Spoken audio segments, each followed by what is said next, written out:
Oi, meu nome é Padre Mike Schmitz e você está ouvindo o podcast A Bíblia em um Ano, onde encontramos a voz de Deus e vivemos a vida através das Escrituras. O podcast original, The Bible in a Year, foi produzido pela Ascension e essa é a versão brasileira, traduzida pelo Heitor e dublada pelo Leandro. Usando a linha do tempo da Bíblia A Grande Aventura, nós vamos ler de Gênesis até Apocalipse, descobrindo como se desenrola a história da salvação e como nos encaixamos nessa história hoje. Hoje é o dia 67 e vamos ler o capítulo 18 de Números, também vamos ler 2 capítulos do livro de Deuteronômio, o capítulo 19 e o capítulo 20. Além disso, vamos rezar o Salmo 99. Como sempre, a Bíblia que eu uso todos os dias é a Bíblia da Grande Aventura da Ascension, em inglês. Você pode acompanhar usando qualquer Bíblia católica que você tiver, mas a gente recomenda a Bíblia do Peregrino. Se você quiser saber quais são seus próximos capítulos, imprimir e marcar o quanto você já leu, baixe o nosso plano de leitura de graça na descrição do vídeo.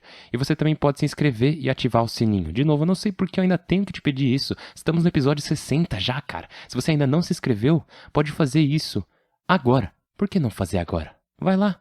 Enfim, é o dia 67, vamos ler Números 18, Deuteronômio 19 e 20 e rezar o Salmo 99. O livro de Números, capítulo 18. Aaronitas e Levitas.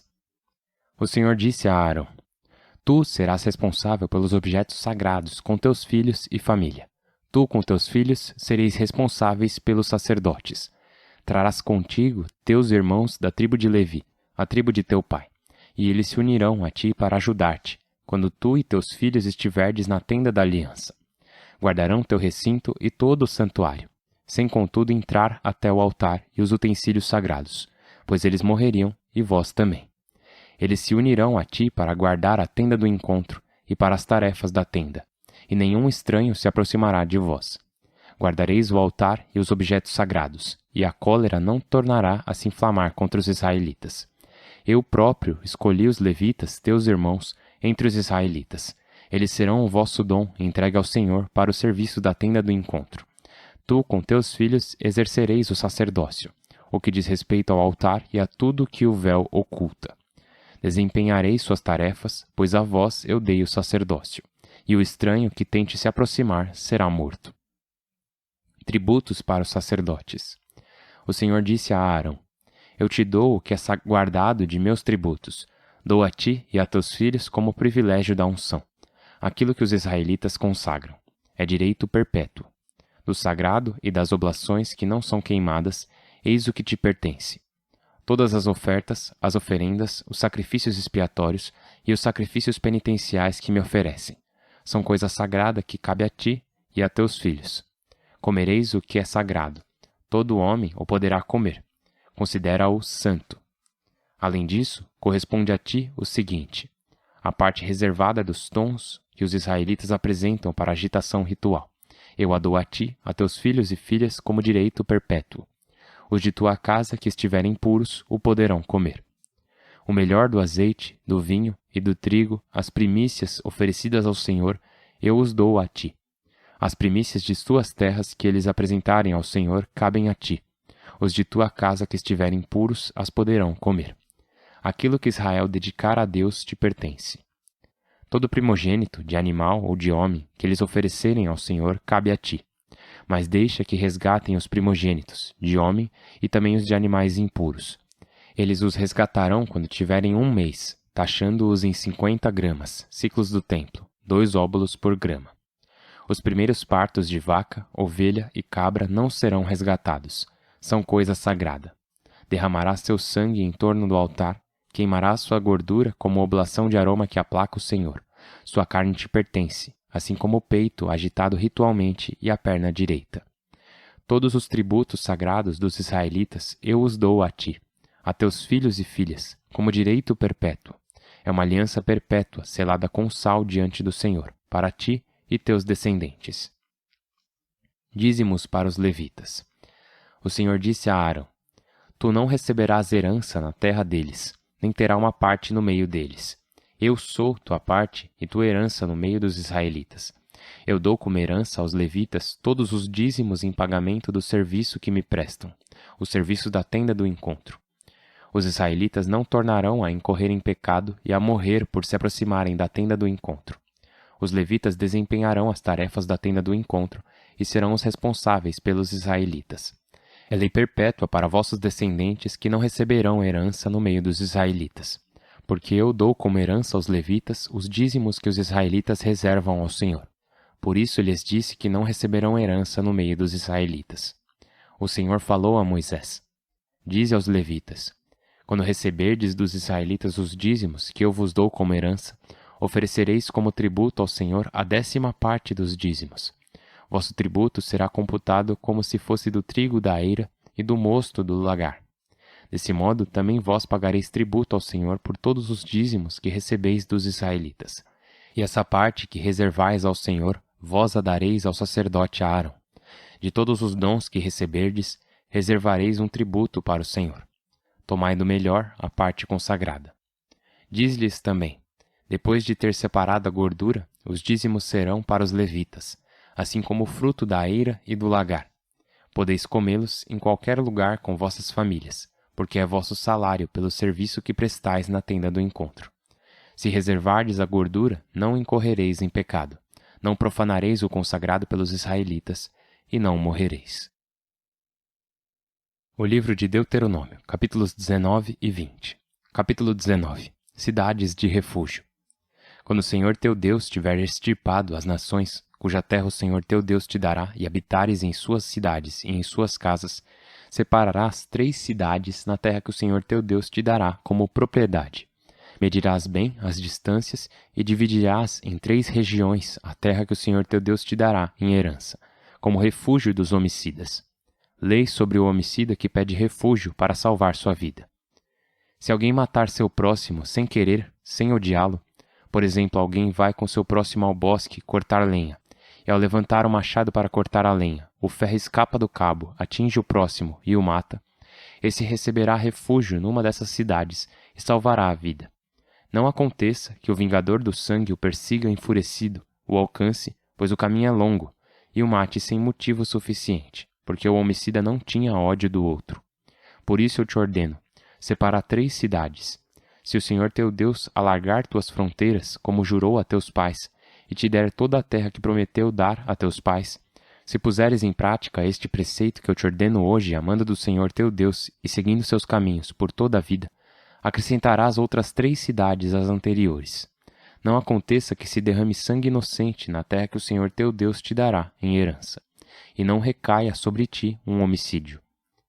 Mas se alguém que odeia seu próximo se puser de tocaia, o atacar, o ferir de morte, e depois buscar refúgio numa dessas cidades, os anciãos de tal cidade mandarão tirá-lo daí e o entregarão ao vingador do sangue para ser morto. Não tenhas piedade dele. Assim extirparás de Israel o homicídio, e tudo correrá bem para ti. Não deslocarás os marcos do teu próximo, plantados pelos antepassados no patrimônio que herdares na terra que o Senhor teu Deus te dará como propriedade. Lei sobre as testemunhas. Não é válido o testemunho de uma única pessoa contra alguém, em qualquer caso de pecado, culpa ou delito. Somente mediante o depoimento de 2 ou 3 testemunhas se poderá decidir uma causa. Se uma testemunha de má-fé se apresentar contra alguém, acusando-o de rebelião, as 2 partes comparecerão diante do Senhor, diante dos sacerdotes e juízes que estiverem em função nessa ocasião, e os juízes investigarão a fundo. Se resultar que o testemunho é falso e que caluniou seu irmão, fareis com ele o que tentava fazer a seu irmão, e assim extirparás de ti a maldade. E os demais, ao tomar conhecimento, aprenderão a lição e não voltarão a cometer semelhante maldade entre os teus. Não tenhas piedade dele. Vida por vida, olho por olho, dente por dente, mão por mão, pé por pé. Capítulo 20. Lei sobre a guerra. Quando saíres para combater contra teus inimigos, e vires cavalos, carros e tropas mais numerosas que as tuas, não os temas, porque está contigo o Senhor teu Deus, que te fez subir do Egito. Quando iniciares o combate, o sacerdote se adiantará para discursar à tropa. Ele lhes dirá: Escuta, Israel, hoje vós combatereis o inimigo. Não vos acovardeis, não os temais, não vos perturbeis, não vos aterrorizeis diante deles, pois o Senhor vosso Deus avança ao vosso lado, lutando a vosso favor contra vossos inimigos, para vos dar a vitória. A seguir, os ajudantes falarão à tropa. Quem tiver edificado uma casa e ainda não a tiver inaugurado, retire-se e volte à sua casa. Não aconteça que morra em combate e outro a inaugure. Quem tiver plantado uma vinha e ainda não a tiver colhido, retire-se e volte para casa. Não aconteça que morra em combate e outro a colha. Quem estiver prometido a uma mulher e ainda não tiver casado, retire-se e volte para casa. Não aconteça que morra em combate e outro se case com ela. Os ajudantes dirão ainda à tropa: quem tiver medo e se acovardar, retire-se e volte para casa. Não aconteça que sua covardia contamine seus irmãos. Quando os ajudantes tiverem terminado de discursar para a tropa, serão nomeados chefes para o comando da tropa. Quando te aproximares para atacar uma cidade, primeiramente propõe-lhe a paz. Se ela te responder paz e te abrir as portas, todos os seus habitantes te servirão em trabalhos forçados. Mas se não aceitarem tua proposta de paz, mantendo as hostilidades, tu as sitiarás. E quando o Senhor teu Deus a entregar em teu poder, passarás todos os seus homens a fio da espada. Tomarás como despojos as mulheres, as crianças, o gado e os outros bens da cidade. E comerás os despojos dos inimigos, que o Senhor teu Deus te entregar. Farás a mesma coisa com todas as cidades remotas que não pertencem a esses povoados. Mas, nas cidades desses povoados, cuja terra o Senhor teu Deus te entregar como herança, não deixarás alma viva. Dedicarás ao extermínio heteus, amorreus, cananeus, ferezeus, heveus e jebuseus, como o Senhor teu Deus te ordenou, para que não vos ensine a cometer as abominações que eles cometem com seus deuses, e não pequeis contra o Senhor vosso Deus. Se tiveres de sitiar por muito tempo uma cidade antes de tomá-la de assalto, não destruas suas árvores a golpes de machado, porque poderás comer seus frutos. Não as cortes, pois as árvores não são homens para que as trates como aos sitiados. Mas se sabes que uma árvore não é frutífera, podes destruí-la e cortá-la, para com ela construir obras de assédio contra a cidade que te combate, até que ela se entregue. Salmo 99. O Senhor reina, tremam as nações. Entronizado sob querubins, vacilha a terra. O Senhor é grande em Sião, elevado sobre todos os povos. Confessem seu nome grande e terrível, ele é santo. O poder real ama a justiça, tu estabeleceste a retidão. Tu administras justiça e direito para Jacó. Exaltai o Senhor nosso Deus. Prostrai-vos diante do estrado de seus pés, ele é santo. Moisés e Arão entre seus sacerdotes, Samuel entre os que invocam seu nome. Invocavam o Senhor e ele respondia. Deus lhes falava da coluna de nuvens. Cumpriam suas ordens e a lei que lhes deu. Senhor Deus nosso, tu respondias a eles. Tu eras para eles um Deus de perdão, embora vingador de suas maldades. Exaltai o Senhor nosso Deus. Prostrai-vos para seu monte santo. Santo é o Senhor nosso Deus. Pai do céu, te louvamos, te agradecemos, te glorificamos. Tu és o Deus da glória e o Deus da justiça. Senhor Deus, tu te preocupas com as pessoas, tu te preocupas com a justiça e te preocupas com nós. E assim te pedimos hoje, como te pedimos todos os dias, nossa, Senhor, que nossos corações sejam como o teu. Que nossos corações desejem a justiça, que fujam da vingança e busquem o que é verdadeiro, bom e belo. Encha nossas mentes com o que é verdadeiro. Encha os nossos corações com o que é bom. E encha nossas vidas com o que é belo. Te louvamos, Senhor, e te agradecemos. Esteja conosco hoje e em todos os dias, por Cristo nosso Senhor. Amém. Em nome do Pai, e do Filho, e do Espírito Santo. Amém. Então, rapidinho, algumas coisas sobre o livro de Números. Como já ouvimos, no livro de Números, capítulo 18, lá tinha as responsabilidades dos sacerdotes e levitas. Uma das coisas que já ouvimos antes é o fato de que, enquanto todas as tribos de Israel receberão terras, né, elas vão receber propriedades, rebanhos e trabalho para si mesmas, aqueles da tribo de Levi não recebem terras. Eles não recebem uma herança, essa é a palavra que é usada, né? E por quê? Porque Deus diz, eu serei a sua herança. Seu trabalho é me servir, seu trabalho é liderar o louvor a mim. E o preço é que você não recebe terras, você não tem outra ocupação. De certa forma, você não tem uma herança entre o povo de Israel. Mas a boa notícia é que você pode adorar, você pode ir na tenda do encontro e depois você vai poder ficar no templo. E você também vai receber o dízimo. Então, com cada sacrifício que é oferecido, não com todos os sacrifícios, mas muitos dos sacrifícios, isso seria o que daria o sustento da tribo de Levi. Então, Você entraria e ofereceria uma oferta de culpa, uma oferta pelo pecado, e parte dela seria queimada, mas o resto não só seria oferecido ao Senhor, mas seria dado à tribo de Levi, para que eles tivessem comida para suas famílias e comida para eles mesmos. E eles seriam capazes de, basicamente, se sustentar dessa forma. O apoio aos sacerdotes, o apoio à tribo de Levi, viria através do povo de Israel. E a maneira pela qual isso acontecia é realmente interessante, porque, de novo, a tribo de Levi não tem uma herança, eles não têm sua própria propriedade. Eles dependem das outras tribos de Israel irem adorar o Deus de Israel e, portanto, supri-los com suas necessidades. Ao mesmo tempo, é muito claro que os levitas têm que dar um dízimo do seu dízimo, ou seja, eles dão um décimo de tudo que eles receberam. Então, mesmo que estejam recebendo o dízimo do povo de Deus, o povo de Israel, eles também têm que oferecer um dízimo, o que é muito bonito e justo. E isso nos leva ao próximo livro que estamos lendo, Deuteronômio. E em Deuteronômio fala sobre justiça. Na verdade, fala sobre essas cidades chamadas cidades de refúgio. A gente acabou de ouvir sobre elas no capítulo 19, as cidades de refúgio. 3 delas no princípio, e então Deus diz, mas quando você entrar na terra, quando você tiver toda a propriedade da terra que eu quero te dar, então você terá 6 dessas cidades de refúgio. E elas servem para quê? Bom, na justiça de Deus, se alguém mata outra pessoa, pela justiça de Deus, eles têm que morrer. Mas se alguém mata acidentalmente, o que acontece é que eles podem fugir para essas cidades de refúgio e o vingador, a pessoa que quer matá-los, não pode entrar e matá-los. São lugares de, como o nome diz, um lugar de refúgio.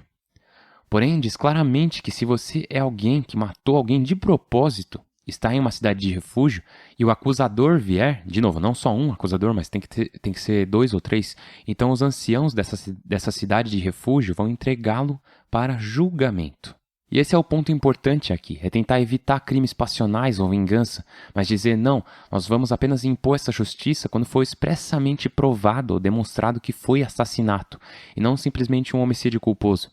E eu acho que, de novo, esse é um povo de Deus que foi trazido de um lugar que era tipo o Velho Oeste, para um lugar de, não, a gente precisa de ordem, agora somos um povo de lei, então agora somos um povo da justiça, não apenas vingança.